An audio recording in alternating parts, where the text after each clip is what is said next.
So, so good morning, Harriet. How are you today? Good morning, Chris. I'm good, thank you. And Anthony, how are you both? Yeah, nice sunny Friday, end of the week. Happy days.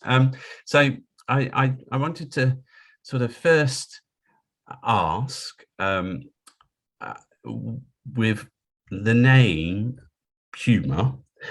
I'm always a bit confused because I'd see Puma PE, Puma Private Equity. I think there's something, is the Puma, there's another variation of Puma, which I don't think is you, but maybe that's a sports label. And actually, interesting point. Have they ever sort of said anything to you about being named Puma, as in the German athletic brand? Because it's kind of not wanted to contravene international trade law and copyright law, but it's quite interesting that you both have the same name, unless you are part of Puma. I don't know, but tell us Maybe more. you'll get the lawyer letter once Puma PE starts investing in all of the apparel tech startups. Maybe it's to come. We did once have a rapper whose agent used to email us quite a lot saying that he'd really like investment from us because he really likes the brand Puma. And eventually I do think after a few emails, we had to email back saying we're not actually related to the sports brand. So hopefully he got investment from the real Puma, who knows? It didn't come from us. You can't remember his name. It wasn't like Ali G or someone like that, was it? No, it was not someone, I mean, not that I'm very clued up on the rap world, to be honest, but it wasn't someone that I had heard of. So hopefully he's made it. Who knows? No, let's hope. Hey, story. Another success story for Puma. So it's Puma Private Equity, just to be correct. Sure, yeah. So it is Puma Private Equity, or Puma PE, to be honest with you. I don't think we're super fast, although I might now get told off by someone after this podcast. So we are part of Puma Investments, which might be the other variation that you've heard. And Puma Investments is a wider group that does property investing, AIM investing, and then has the private equity arm, which is the bit that I sit in.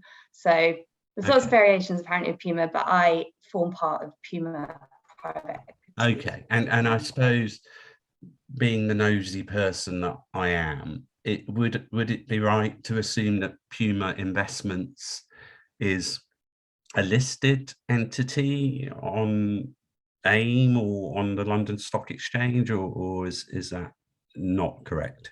It's not quite right. So Puma Investments is part of Shore Capital, which is a wider group, which does sort of market making, equity research, and all these different bits. They're an investment bank, aren't they? Really? They're an investment bank essentially. And we were formed. Puma came as part of that. Essentially, Howard Shaw, the chairman, had done quite a lot of different investing activities, and he then saw the value in kind of having this as a separate division, because it's not, although there are similarities between the business models, we're not that related.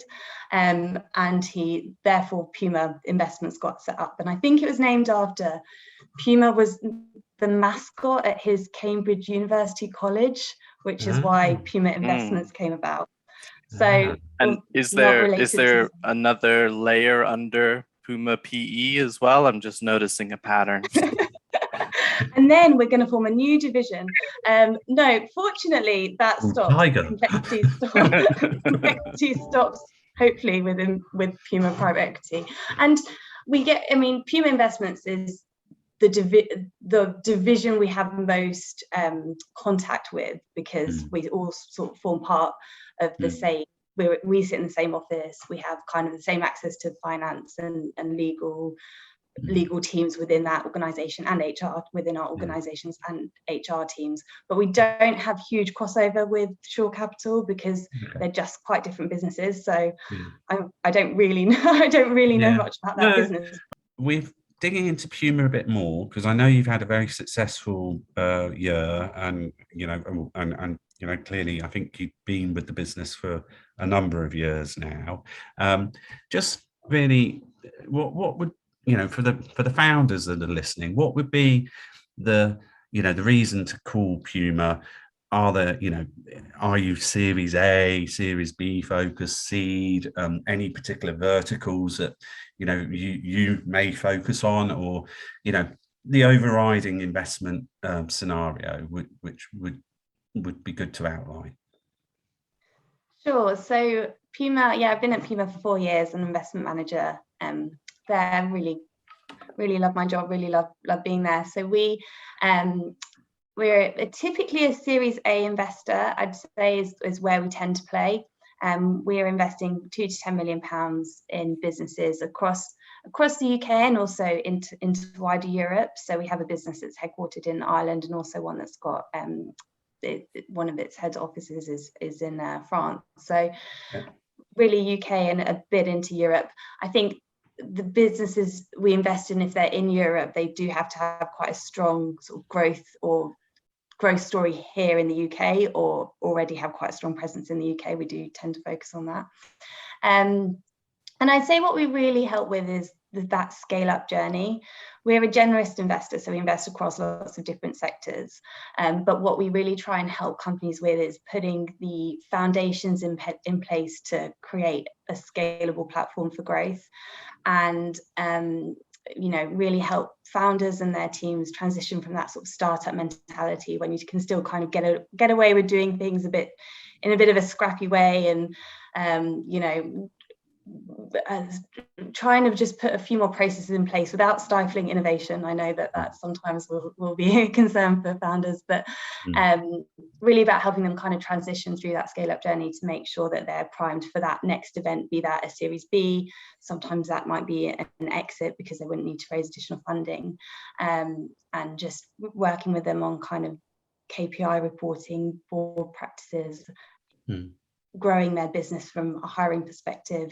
So yeah, a really different range of things. Yeah, no, good points. And I suppose in essence, with a number of funds we talk to, we're always interested to hear, do you sort of you fund them at a certain level, give them a halo effect, and then let other funds take on the reins, I suppose, of the horse, and or do you kind of keep involved and continue to invest, and how does that play out? So we can be quite flexible. We tend to follow on quite a lot into the investments that we do. So the majority of the companies in our portfolio have received sort of multiple tranches of funding from us. That being said, we also don't hold on to investments if it's not right, if it's better for the company that another investor comes in and sort of takes over. So for instance, if there's a big US play and we've helped with US expansion a bit, but actually it gets to the point where it'd be good to have a US investor to really turbocharge US growth, then we can participate a little bit in a follow-on round and then let a US investor take over. But we do tend to follow on. It's so much easier for us to back management teams we know and like and have worked with already. And if they've got continue on that growth story, we're very keen to continue backing them. But also, yeah, we can be flexible with the company and what works best for them, essentially, because often once you're a shareholder in a business, you're very aligned to do the right thing for the company rather than maybe other avenues. And Harriet, would you say there's particular verticals that you're seeing more activity in, or more investment activity on your side, say, over the last 18 months? And I suppose, within that, I imagine the environment is really, really busy at the moment and not slowing down. Yeah, it's really busy at the moment. There's so much going on, which is really exciting. And I think that there's a lot of appetite for investors to still carry on investing in businesses, particularly looking for growth is a huge kind of value driver at the moment. And if a business is showing strong growth, then it will probably attract quite good investment because everyone's kind of seeking it out. In terms of, I think it really does go with cycles. So, during the pandemic, we saw lots of consumer businesses continuing to do very well. So on kind of subscription models or direct to consumer e-commerce models, we saw lots of businesses really kind of turbocharging their growth through that period, and therefore probably a lot of them seeking investment or some sort of event to make sure that they could continue on that growth trajectory. That market's probably softened a bit, but actually now we're seeing that more kind of software businesses come to the front, whereas maybe they were a bit more tentative before or taking advantage of other forms of fundings. But actually there's a lot going on in the SaaS space, and particularly around kind of, we're seeing things in like co-creation space, looking at sort of making sure that brands are getting insights from their customers. And we're also seeing lots around kind of logistics in terms of e-commerce models, and making sure that actually there's lots of supply chain disruption going on at the moment. So I think it does tend to go with business cycles and what businesses are performing well and what might be softening at the moment. If you're kind of ready to take advantage of some growth trends, then they tend to be looking for investment, and then you tend to see lots of those business models coming at the same time. So yeah, it's a busy market. Any notable success stories that you'd like to boast about? We obviously are a platform, a channel for you to talk to your successes and Pure Cremations, I'm sure, right? That was exit in 2021. Yes, so we did. That was a business that I worked with during my time at Puma, and that was definitely a success story. Sorry, I didn't quite catch the name of the company, Anthony, or Harriet. What's the name of it? Pure Cremation. So it's a cremations business, and I know you're probably going to think it's not that tech, but actually I really think it's a very tech-enabled business model. So what they did, if you don't know them, well, still do, it's just that we're not invested in them anymore, is direct cremations. So essentially when you pass away, they will come pick up the body, take it away to be cremated, and then deliver the ashes back to your friends, families, next of kin. And essentially what that does is it allows door-to-door service. Door-to-door service. Defensive revenue stream, I'd probably say. So it's really disrupting a very traditional market where, you know, funerals are incredibly costly. The average cost of a funeral within the UK is between £4,000 to £6,000. It's insane. It's like the Wild West. I mean, I have had experience with a number of end of life businesses and either advising them, and it's crazy. It's a bit like the pricing model around, as you say, funerals and coffins and everything and anything is so variable, and it's a bit like when you take your car to get MOT'd, and there's no like standard price that, you know, one garage offers. It has to be within this range, and you can apply that model, unfortunately, to, as you say, Harriet, the sort of funeral world. It's just it's all over. Just like when you do an MOT, that needs to get done. Just like, you know, this other scenario has to get done. So tell us more, Harriet. Sure. So it's really giving people an alternative choice and saying, well, you know, if you've got this money to spend on a funeral, but actually maybe you'd rather not have it in a place of worship, you know, rather not have it in a crematorium. You'd rather spend that money doing something like a celebration of life at your local pub or anything. And really it's kind of removing that body disposal part of the process from the celebration of life part of the process, and making sure that that you can kind of choose, have more choice in what you want, and essentially that does that. And I'd imagine they've done very well as a business. I mean, it's obviously quite morbid to say, but they have done really well, and I think it is because it's just providing that alternative choice, and it's just providing actually a service that people really want, and providing it in a great customer service, great overall service way. I mean, their Trustpilot reviews are very, very good. You know, and they use tech like they have to kind of monitor the process, and they're creating a platform so that you can see the process going on. It's actually there's a lot of logistics to it, I would imagine, aren't there? Yeah, there is. Is it a bit like when you go on Domino's and you order your pizza and it says the pizza's been prepared, it's now in the oven. The delivery driver is on their way. Yes, sorry. Not quite, but it is very much that, you know, they got to give people a lot of visibility of the process that's happening and what the situation is, because it's slightly different to what people would traditionally expect. And it's about having that transparency and having that great customer service to make sure that people are really aware of, okay, this is what's happening with your loved one, and this is you will it's get your important. assets. And I mean, I do jest, but it's a great, as an area, this is, you know, still to me seems, you know, quite, there still is opportunity for other players to sort of service lots of aspects of that area. So, but well done on that one. That's a definite area that needs sorting out. And Harriet, thank you for telling us about Pure. That's a really interesting business. Are there any others that you'd like to bring to the audience's attention? You know, because clearly, as I said before, a number of founders will be watching, listening, thinking, oh, you know, Harriet's great. I'd love her to look at my deck and tell, you know, maybe one day invest in us. You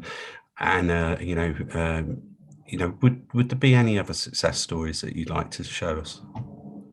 Sure. So I work with, I'm fortunate to work with 4 other portfolio companies that we currently have. So I obviously, Pure Cremation exited this year, so I that one I'd no longer work with. But yes, I work with 4 of them. So it's always hard to pick out ones that are, you know, I always feel bad if I pick out certain ones, but they are all performing really strongly. I think Influencer is one which we invested in a couple of years ago, which is really kind of having good, is on a great growth story as well.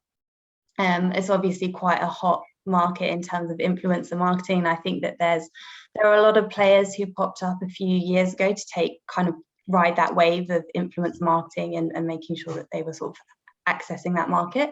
Is this, would I be right in assuming this is via Instagram mainly, or yeah?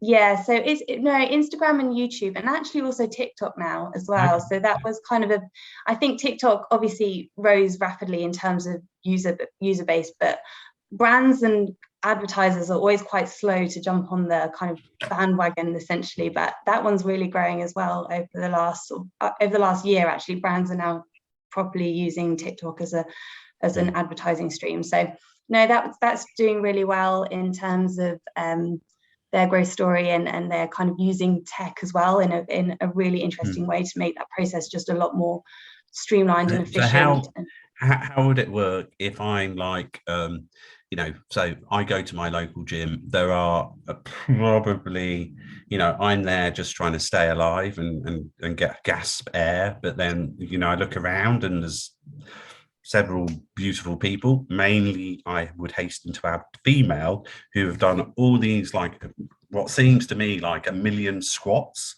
and then they're like kind of like, you know, and I'm kind of thinking, number one for me, I would not want to put a picture of me on a live feed in a gym, but clearly I don't look like them or have the athleticism of them. But I always think, I wonder how is Influencer that platform that they're using to sort of, you know, perhaps the products that they're wearing, you know, is that the person that Influencer goes for, and how does it help that influencer, I suppose, would be the question. Sure, yeah. So I mean, Influencer works with a range of different influencers. You have your nano influencers, micro influencers, mega influencers. But wow. I think that they Sorry, so there's can we a lot just of explain? I'm being really dim here. Audience size. It's audience size, yeah. So nano is like less than 1,000 followers, I think, and then micro is 1,000 to 10,000 maybe, or maybe 100,000. Okay. So there's lots of different kind of ranges, but micro tend to be the most successful that we've seen. What's micro again? That's how many people? It's like 1,000 to maybe 100,000. Oh, so I'm not there yet. Nano, Chris. So Nemo in my case, I mean. finding Nemo. No, sorry, Karen, I interrupted. No, so it's obviously those have quite a small but very engaged and loyal following. And obviously because there's quite a few micro influencers out there these days, it's really about helping brands kind of find the ones that's appropriate for their business, that's going to drive the most engagement, drive the most credibility and authenticity in that marketing. And it's, you know, for lots of brands, they haven't really used influencers in that way before, so it's really about helping them access that and providing the tools and the data and the science so that they can see actually how it's performing. There's also things like, you know, there just needs to be hashtag ad, and there needs to be different things, there needs to be consistency in terms of what those influencers are putting out, and it's just all about having that platform to help them manage that process and make it a lot more efficient. So they are really two different strategies. If you're working with a mega influencer, it's a very big price tag and it's all about that particular person. But if you have all these micro influencers, you can build a squad, right? And an ensemble, and then have them all kind of working in coordination on one message and that sort of stuff. So maybe I should, all these people that I see in the gym, I should go up to them and say, why don't we form a squad and I can be part of your squad? But probably I imagine. Yeah, let us know how that goes. Well, you might maybe you'll go viral, Chris. So yeah, well, that's nice. And yes, and because I'm really interested in this, as you noticed, it's so the price points are obviously very varied. Into and the actual, you know, with influence of the business, are they working more directly? It's a B2B, so they're going to the brands, are they? And then to enable the brand. Okay, yeah, so they go to brands and they work directly with the brands, but then obviously there's lots of creators or influencers on their platform that want to be part of that platform because influencer has great access to brands and work, and so they sort of apply to be on the influencer platform, and influencer vet them and make sure that they're appropriate. And is that, you know, AI? Is it AI or machine learning doing this, or is it quite easy? There's definitely lots of tech to run through that process and make sure they're vetting. It's things like people pay for followers. So if you see that actually loads of people have got an influencer might have loads of followers in the Philippines, and often you find actually that they've sort of gone and paid for that audience. Suspicious. Yeah. So things like also that. Loads of followers but no comments. That's also key flag. Okay. So influencer will detect that, I suppose, in there. Okay. Got you. But it's like version 2.0 of talent management with a bunch of data science to show the ROI of the marketing spend and that sort of thing. And where do you think that market's going, Harriet? Just out of interest, because you seem to know a lot about, you know, are we going to, is it going to obviously continue to grow exponentially, or is it slowing down a bit because, you know, there's only a certain amount of people that, you know, as maybe this was something that grew in the pandemic because people have more time to do this in the pandemic, and now they have to go back to the office 4 times a week. They don't have time to go to the gym for 3 hours every day to do their influencing. I mean, I'm being a bit facetious, but is it got the legs to has it got the legs to continue growing, or is it sort of not, I suppose? I think influencer marketing has always existed in certain forms. It's just obviously it used to be more celebrity focused, so you'd have celebrities to do your influencer marketing. I remember even at university you'd have Red Bull would pick certain students who'd have this big Red Bull car, and they'd be trying to promote Red Bull and influence everyone to drink Red Bull. And I think influencer marketing itself has always existed.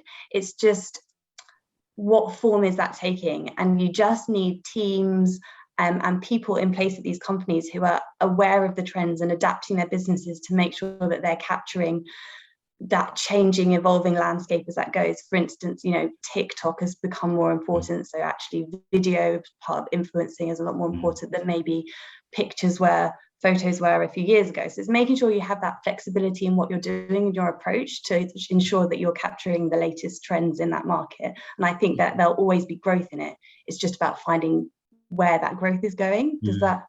Yeah, does that no, I make get it. sense? And would we be able to predict on the podcast what the next TikTok is? Because I obviously go by a lot what the kids are using, and if I look at my kids, TikTok seems to be the order of the day until something else comes along. Is there anything on the horizon that either of you two know about that I don't? But yeah, I'll let Anthony. Do you want to go for that first? Well, I mean, what about Signal? Because I've heard lots of people talking about Signal recently. That's more communication? The one that I would really point out, and just to go the other way with it, is obviously Monsieur Trump has announced his new social media platform. So I'm sure there will be plenty of MAGA influencers. I don't think we'll find them on Influencers, the platform, but it's definitely a thing. But then on the other side, you have like testimony of the Facebook whistleblower and some of those things as well. So, and Snap missing their earnings today and already down 20% because advertisers pulling ad revenue because of supply chain disruptions. And so I think you can still grow in a shrinking marketplace, but also there could be other channels that pop up or something like that. So that's a good point that you made there, Anthony, because there was a period where some of my kids were doing Snapchat, and Snapchat doesn't feature or hasn't featured in their world for a good 12 to 18 months. Whereas, so again, just so the delivery mechanism, isn't it, really, which I'm sure is always going to be there. So I know we wanted to talk about hiring as well, because one of the things that I certainly we've seen in the UK is it is a bit like the Wild West, and I know through your work with these portfolio companies, Harriet, you help in all aspects, and just wondered what you've seen with those companies and how they've been able to hire or retain staff, the general environment, which seems to be quite a hard nut to crack. I think it's certainly with some of the founders I've talked to that we know at Notwicks who are sort of Series A, Series B, instead of that access to capital being the number one problem, it's actually now being surpassed with some of them with access to people. So what do you think there? Yeah, I think it's I think it's an absolutely crazy market at the moment in terms of the job world. And I used to think it was in certain pockets, so like tech or in finance teams, but actually I just think it's now across the board. I think everyone is on some sort of hiring boom. So I think obviously during the pandemic, not many people were moving around jobs, so they didn't have that security. They didn't want to kind of rock the boat in terms of, I think you either decided to go for a complete career change because maybe you were on furlough or something else, or you stuck where you were and really kind of committed to that company for that period. And I think now, as sort of think we're coming out, hopefully, fingers crossed, of the pandemic, people are feeling a lot more confident to make job moves, and it suddenly seems like a lot of companies are growing and doing well and actually need a lot of people to do that work. And I think it's so important. As funders, we always have access to the founders or the management teams, but we actually only see often quite a 2 or 3 or 4 key people from the company, and you forget about this whole organization that is sitting underneath it, and how important it is to make sure that there is a culture and in place to both hire new people and retain the talent that you've got. So we've been doing lots of work recently about it, making sure that remuneration packages are appropriate, but making sure that there's also a real learning and development cycle to bring those people up with you. It's a lot easier to kind of shape individuals to make sure that they're right for those roles going forward than having to hire new people, which is costly and time consuming and so often goes wrong. So we've been doing a lot of work with founding teams to make sure that you're probably incentivizing people through remuneration and sometimes through equity, but also making sure that you're doing everything you can to get that culture where you want it to be, and also making sure that there's a proper learning and development cycle throughout for the people in the organization, so that they can really see the future of working for that business. And it's actually, we are always pushing, bringing in resource from an HR perspective earlier than potentially what founders might have thought. They think maybe it's cost, it's not directly revenue generating, but actually it's so important to get that right, particularly now when the job market is just so tough. People are getting poached.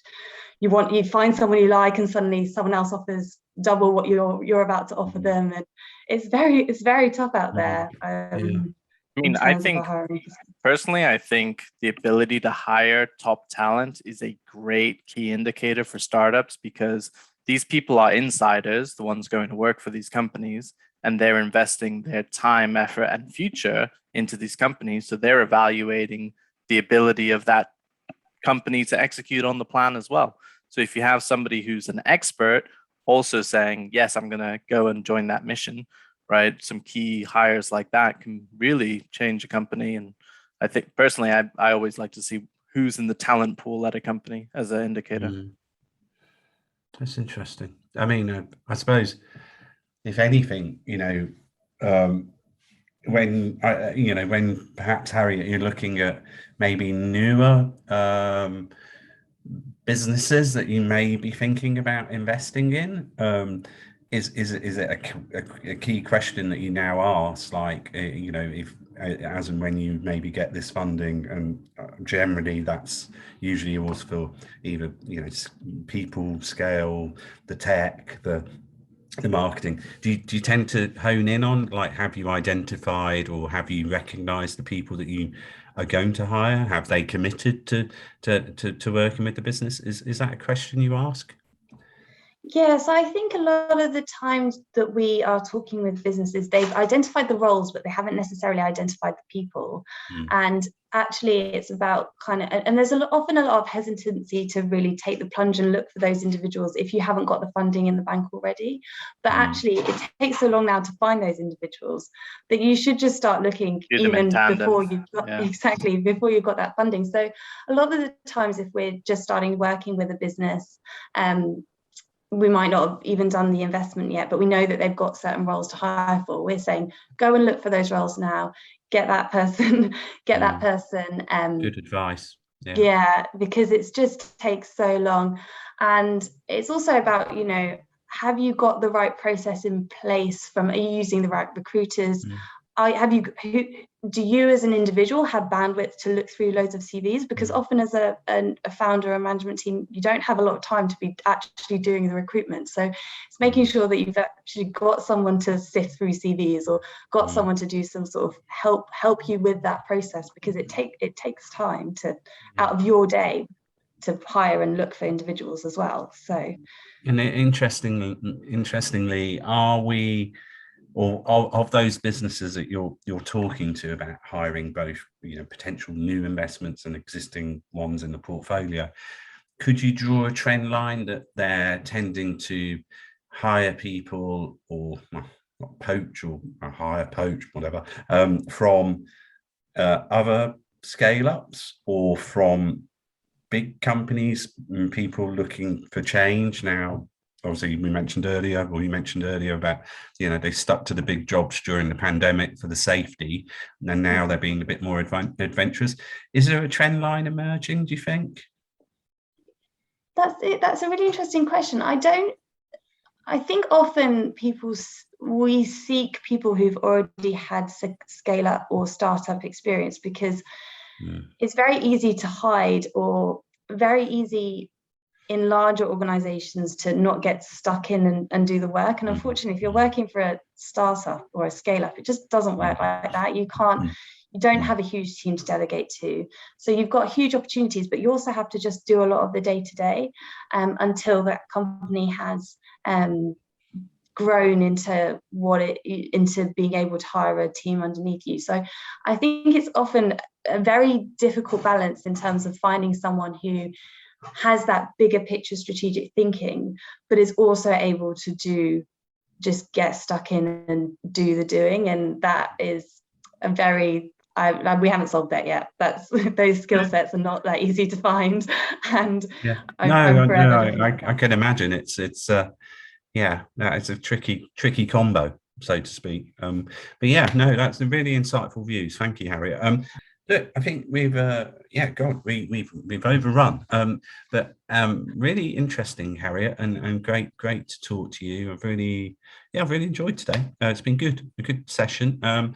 Anthony, any last burning questions for you that you might have for No, Harriet? I'm good. Thank you for coming on the show, and I'm glad you found a new place to work from in this room.